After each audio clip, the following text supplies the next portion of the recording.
Presiden Prabowo Subianto melaksanakan ibadah umrah di Kota Suci Makkah pada Rabu 3 Juli 2025 dini hari. Ibadah umrah ini dilaksanakannya di sela-sela rangkaian kunjungan kerja kenegaraan ke Kerajaan Arab Saudi. Dalam video yang dibagikan di YouTube Prabowo Subianto, kepala negara mendapat pengawalan ketat dari aparat keamanan setempat. Beberapa titik di Masjid Haram juga disterilkan demi kelancaran ibadah Prabowo. Prabowo kemudian memasuki Ka'bah dan melaksanakan salat sunnah di dalamnya.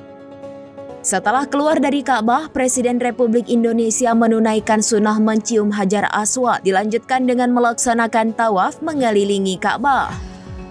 Usai melaksanakan tawaf, Presiden kembali menyapa para jamaah asal Indonesia yang berada di sekitar Masjidil Haram.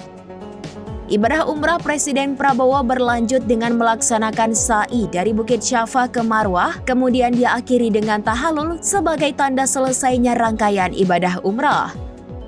Kepala negara terlihat mengikuti rangkaian umrah dengan khusyuk dan berkesempatan mencium Hajar Aswad. Saat menjalankan ibadah umrah, Prabowo didampingi sejumlah menteri seperti Menteri Agama Nasruddin Umar hingga Menteri Luar Negeri Sugiono.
Download Tribun X sekarang, menghadirkan lokal menjadi Indonesia.